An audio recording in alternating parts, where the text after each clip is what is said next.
Ladies and gentlemen, welcome to the recap and breakdown for UFC 324, Justin Gaethje versus Paddy Pimblett, which just took place on January the 24th, 2026. This is the first card that was on the Paramount deal. We did have a bunch of cancellations, but we did have a good card nonetheless. I don't know if you guys can tell, but I did completely lose my voice from Saturday. We are actually recording this on Tuesday, and it is because I literally couldn't even speak that well. When Paddy Pimblett got dropped in the first round, I think my scream peaked and it just absolutely took over my throat. So I'm having a little bit of a tough time, but we will start off with the early prelims and we will end with the main event and we will take a look at what happened. And we will get through it pretty quickly. Don't want to stay here too long. Let's go into the early prelim opener that was Ty Miller versus Adam Fugit. And it was a pretty clear, dominant victory for Ty Miller. He beat the shit out of Adam Fugit. There wasn't a whole lot the poor kid could do. Fugit was fighting for his UFC career at this point. He is, I believe, 4-2. Something like that, right? 4-2, yeah, 4-2. Only beating Yasuku Kinoshita and Josh Quinlan. Yasuku was absolutely horrendous inside the UFC as well. Ty Miller making a good UFC debut, knocking him out at the buzzer. Had to have the ref step in and save Adam from any further damage. I don't think it was going to go any other way regardless. I think Adam was going to get knocked out early in the second round. It was a good win for Ty Miller. Of course, I had a bet for the second round, but it is what it is. A good win and a good look for the upcoming prospect. Now, he does get cracked. He does get hit back, but he takes damage well. He does wade through the fire quite well as well.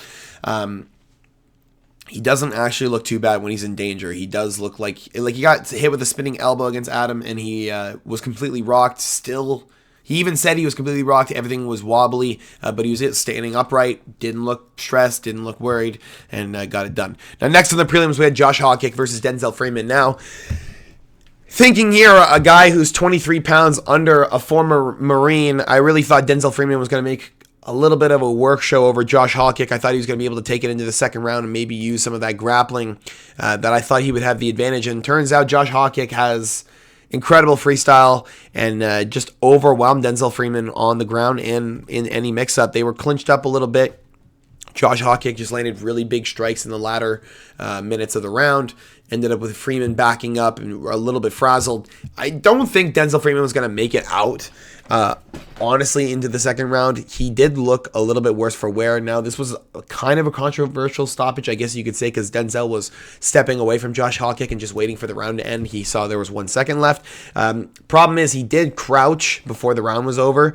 Kind of makes it look like you're hurt. Kind of makes it look like you don't know where you are, and you're trying to get your whereabouts back.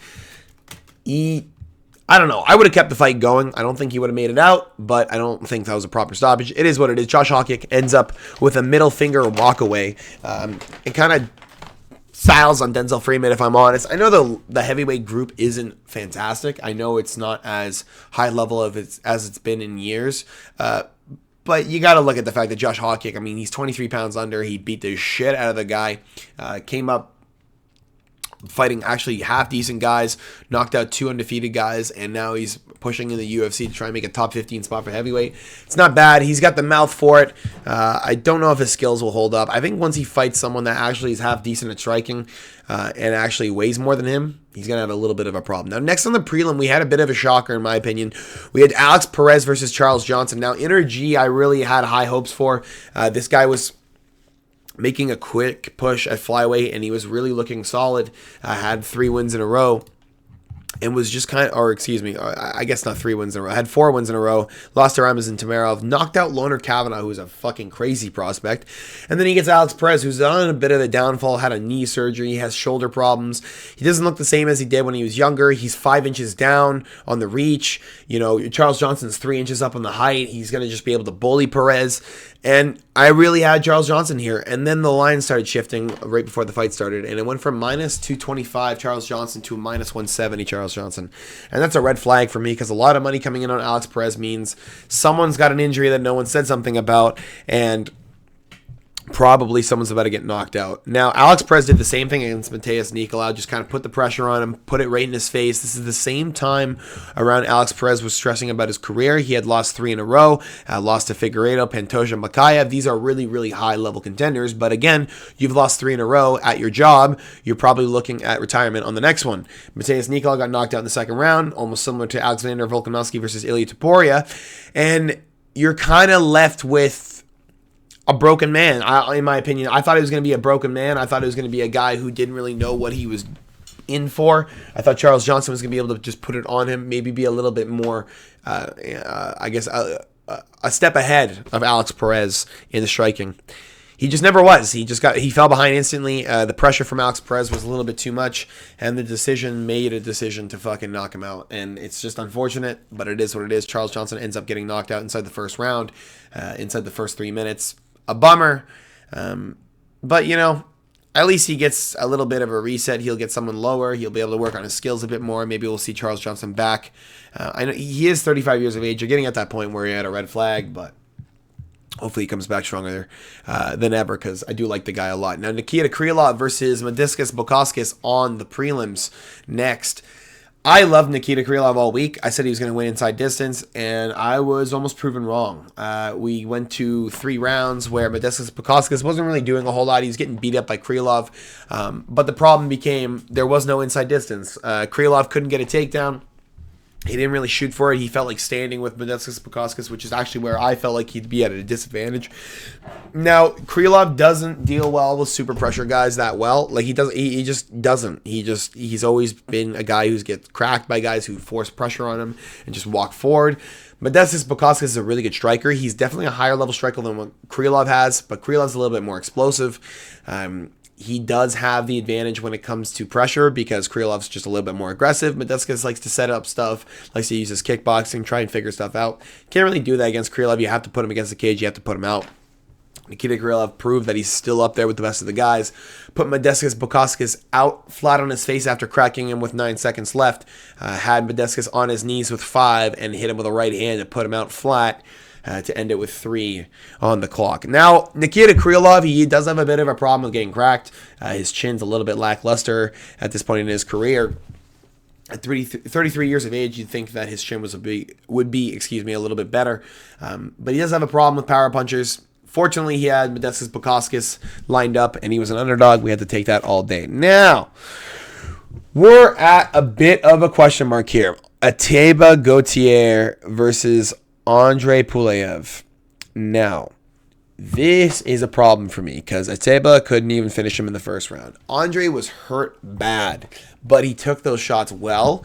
He kept moving forward, and he didn't let anything discourage him. Now, I am questioning how fucking strong Anwarbek is because for Anwarbek to knock him out in the first round and for Atiba Gaejthe to knock him out in the first round, I want to know why that guy's not in the UFC because this is wild to me. Atiba Gaejthe moved forward. He had never-ending pressure, just kept moving forward, landed very good shots on Pulev, swung a little bit too wild in my opinion, probably ended up gassing himself out.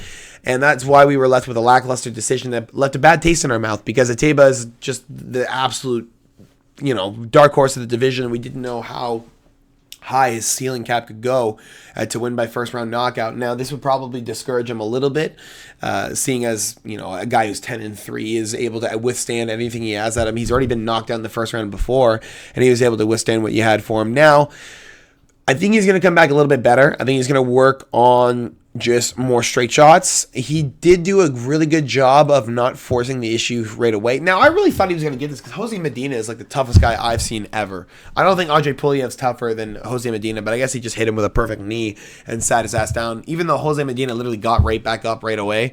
That guy's absolutely insane, but just had to hit him with a perfect shot. Unfortunately, did not get that on Pulev. But a good win, in my opinion, nonetheless. If you like mixed martial arts, you would have liked this fight. Pulev tried to fight back and claw back, but he's just getting hit with such devastating shots that made such a big impact. There wasn't really a whole lot of room for Pulev to win. It was just Gaejthe hitting him and making him run back, and Gaejthe getting hit and not really moving like a brick wall. Now, next on the prelims, you had the highlighted prelim of the evening. They were looking for a finish. They didn't get it. Umar Nurmagomedov versus Davison Figueiredo. And I honestly, I took over 2.5 rounds. I also took Umar Nurmagomedov to win -3.5. I also took Umar Nurmagomedov to win by decision. Now, I think the consensus was Umar to win by submission, and I'm not really sure where that came from. Davison Figueiredo has always been good on the ground. He's always been a bit of a dog. Davison was actually smiling at the end of the second round, looking excited to fight, and that was kind of the Figueiredo we were missing. We were missing the guy who's a bit of a dog, who runs forward, lands good clean blows while getting clipped just a little bit, but still on the inside to make the better of the exchanges. And now you have Umar Nurmagomedov, who just kind of rolled with it. He didn't really give a fuck. He kept moving forward, and you can kind of really see why he's a -1,600 favorite, man. For a guy who's so good as Umar, for a guy who was a -300 against Merab Dvalishvili and lost after breaking his hand, I'm going to tell you right now, Umar is the real deal. He is the real deal. He will be champ one day. He's got the real abilities. It's just, man, this guy's absolutely fucking insane. Umar would have been still undefeated if he hadn't broken his hand, by the way, for the record. He would still be champ, and he wouldn't have a problem whatsoever. He beat Mario Batista. He beat Figueiredo. Now he should get another title shot, and we'll see him at 135. No! What? Jesus Christ. We're going to move on to the main event of the evening that featured John Silva versus Arnold Allen in the main event. Now, we had a crazy... I'm going to find it real quick. We had a crazy picture from the main event.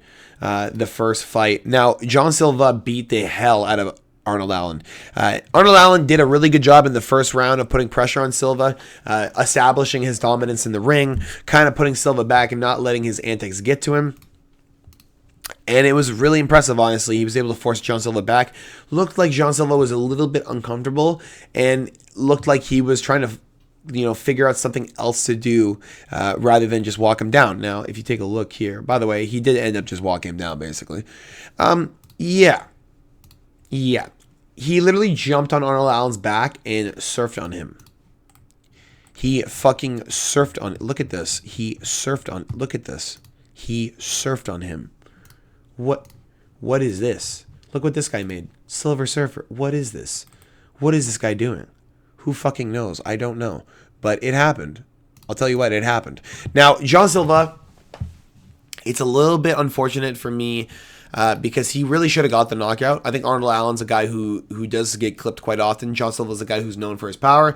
And I think this would have been a good way to make a statement a little bit known that he's still Lord Silva. He's not the guy that got knocked out by Diego Lopez. Now, it was still a good fight. They hugged it out in the end. John Silva wins a unanimous decision. TriStar was giving him false information. I'm not sure if Zahabi really... I think he kind of misunderstood what was happening in the round. I don't think he paid attention all that well. But I had it 1-1 going into the third. And Zahabi had it... Faraz had it 2-0, I think it was, for Arnold. And I was like, what? What are you talking about? Like... 2-0 is a little bit crazy in my opinion. It definitely should have been 1-1, maybe 2-0 John Silva if you're going to be that type of guy. But like, I had it 1-1. I think Arnold won the first, and you're telling him 2-0. Not really what you want to tell your fighter because they kind of put off the gas in the third. They feel like they just have to survive rather than, run at him. And I think Arnold Allen really should put the pressure on. I think he would have had it. I think he would have been all up in Silva's face, and I think he would have had a way better time than just sitting back and playing his kickboxing game. Now, I know you run into the risk of getting knocked out by Silva, but at this point, you have the range advantage. You can put some double jabs out there, put some leg kicks out there, maybe push Silva a little bit back instead of just walking backwards the whole fight and having Silva do whatever he wants and trying to mop you up. It is what it is, but it was a good fight nonetheless. It led us into a bit of a robbery, though. Natalia Silva versus Rose Namajunas. Now, I had Rose 1 and 2. Rose actually was pictured and videoed after all of this and going back home. She was crying, man. She was taking pictures with fans. She was really upset. Everyone kept coming up to her saying that she won, and I think she was a little bit overwhelmed. She had a double eye poke. She had a cut near her tear duct as well, which affected her fight. And you had Natalia Silva, who in my opinion just took the first 2 rounds off. It kind of looked like she came alive in the third. Even though she's 28 years of age, I understand the UFC usually gives these more boring fights to the upcoming prospects. But I think Rose Namajunas in this instance won this fight clearly. I think she was just a more aggressive fighter. I don't know what else she has to do realistically to get a win. And Natalia Silva definitely should have won this. It shouldn't have won this fight. She only won the third round. She didn't really look that good through the first 10, and she only really turned it on in the second minute of the third round, so I don't really know what's going on. It's unfortunate, man. I really feel bad for Rose. She went back to Colorado just bummed out. I'm sure she really thought she won 2 in her corner after that third round. It's really unfortunate, man. I really like Rose, too, and she's just been kind of on a downfall. She beat Tracy Cortez. She beat Miranda Maverick, who unfortunately just always loses the top 15 contenders. But she lost to Erin Blanchfield, which is kind of like a blow to her. She just lost to Natalia Silva, who's not even that good. Like, fuck, it looks bad on your record. I know Rose will come back. She'll probably get a better opponent, or a worse opponent than Natalia Silva, which is better for her career. But, you know, it still sucks for Rose. Next on the main card, you had a fantastic finish with Waldo Cortez Acosta fighting Derek Lewis. Now, Derek Lewis is kind of known for giving up in fights. He hasn't really given up in a fight in a while. I think the last one that he gave up on was probably Sergey Spivak. He really just gave up for the arm triangle, just got choked out, wanted to go home. Waldo here kind of just beat the fuck out of Derek. He was just more explosive. Derek couldn't really get started. I think he was just a little bit behind in every step. Like, even his footwork was wrong. His hand speed was off. Waldo, he said he has new peptides. Guess what? The peptides are bullshit is what it is. Waldo just looked like a fucking world beater in there. He's really fast, man. I really keep betting against Waldo, and I keep losing. He wins by knockout in the second round, goes over 1.5 rounds. I really don't know why it went over. I feel like Derek could have been knocked out in the first round, but it is what it is. Derek tried. His corner was trying to encourage him to get back into the fight. He didn't really acknowledge his corner at the end of the first round. He kind of just stayed silent and then walked out in the second round and did what the fuck, whatever that was. Terrible performance by Derek Lewis. Probably going to be leaving the UFC sooner than later. I know he's the knockout leader, so they probably won't cut him for a while, but at least in the next year. I don't know what the fuck's going on with Derek, but you can't be a can crusher forever if you're going to stay. Especially at heavyweight, bro, there's nothing left. Like, they've been dropping all these bad heavyweights anyway. You lose one fucking fight and you get dropped. Waldo Cortez Acosta, Salsa Boy, looking nice. Now, next on the co-main event, they had a bit of a controversial decision with this one, too. Sugar Sean O'Malley versus Song Yadong. A lot of people felt Song Yadong won. I thought Sugar Sean O'Malley won rounds 1 and 3. I felt like the takedown and the round 1 wasn't really a significant enough impact on the fight to change anything. There was no ground and pound. It was just a change of position, and that doesn't really do anything for me. Sean knows the rules. He was just kind of waiting and holding him, which he did, and he ended the round with not taking any damage. I think Sean landed the better strikes, ends up getting pieced up in the second round pretty well. But Sean comes out in the third round like a banshee out of fucking hell. Starts piecing up Song Yadong. Looks like Sugar Sean O'Malley of old when he was fighting the contenders. And he looked really good, man. He pieced him up quite well. He won the third round pretty clearly. Busted up the nose of Song Yadong. He was bleeding pretty well. And Sugar looked honestly unscathed, really. Maybe a little bit of bruising, but he looked pretty good. And Song Yadong, I don't know. It was close. I thought Sean won. I don't know. I see the argument for Song Yadong, but if you go by the actual rules of the fights, no. Sugar Sean O'Malley won. He will get another decent contender coming up at probably top 5 at bantamweight. But Sean, man, he didn't look as good as he usually does. I'm a little bit concerned for his mental health. This win probably puts him back in his head probably as like on top. So it's probably good. He was saying that he was probably thinking about retirement if he ended up losing this fight, and I'm sure Dana White did not want that happening. So I'm sure he probably helped with the decision regardless. I don't know, man. And I know I say that just casually. It's probably true, guys. I'm just, for the record, he loves Sugar. Just like they don't want Derek Lewis getting cut. Just like there's a lot of things that Dana, I'm sure, has a little bit of a piece in when it comes down to it. Now, next, we had the main event, the main fight of the evening. You had one of the best scraps in a while. You had Justin the Highlight Gaethje versus Patty the Batty Pimblett. And Patty Pimblett, man, I'll tell you what. Scousers don't get knocked out. They don't. They really don't. He performed out of his head. I really thought Justin was going to have his way with him, but the way Patty was able to stay in it and still land big uppercuts and big right hands back and still try to force something on Gaethje, that was absolutely admirable. He's definitely going to be a role model for quite a lot of guys, if I'm being honest. Justin Gaethje, man, he's just CTE heaven. Like, this guy just walked forward. He's getting clipped with everything. Ends up being the interim UFC lightweight champion of the world once again. And Patty Pimblett, unfortunately, just had his birthday. He was supposed to have a celebration now, after he really felt like he was going to win this fight and be able to celebrate after. He is now celebrating his birthday with his wife after the loss, and it's a little bit unfortunate. Patty had the reach advantage, man. He really felt like he was going to go out there and starch Gaethje. He really felt like he was going to go out there and win the belt. He even said that afterwards, after the fight. He said that he really felt like he was going to have it. He felt like he was going to really be able to change his life. Unfortunately, can't change it yet, brother. Gaethje did make a good point, though. Gaethje was in the same position that Pimblett was not too long ago. He was in that position where you just lost 2 in a row. You get knocked out by Poirier. You get choked out by Khabib.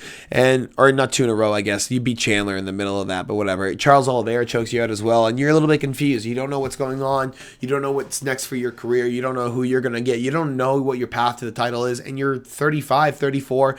You're at the point where you're like questioning your life. Patty's 31, man. He's got 6 to 7 years of fighting decently, and he's still got a lot of time to improve. He's got to improve a little bit in the striking. I think just the wrestling capabilities of Justin Gaethje were a little bit underappreciated from fans. I think that people had Justin as a lackluster grappler when Justin Gaethje really does have the highest, in my opinion, some of the highest NCAA wrestling experience that the lightweight division has to offer. Reminder, he only got taken down one time by Michael Chandler, and it was 3 seconds of control time. Just put that in your fucking head when you're thinking about an All-American. That's all I got for you guys today. Hope you guys did enjoy. Make sure to drop a like and subscribe if you have not already. I will come back with the next predictions and breakdowns for UFC 325 probably later tonight. I will see you guys all later, and I will hope that you guys have a fantastic rest of your week. I'll talk to you guys later. Peace.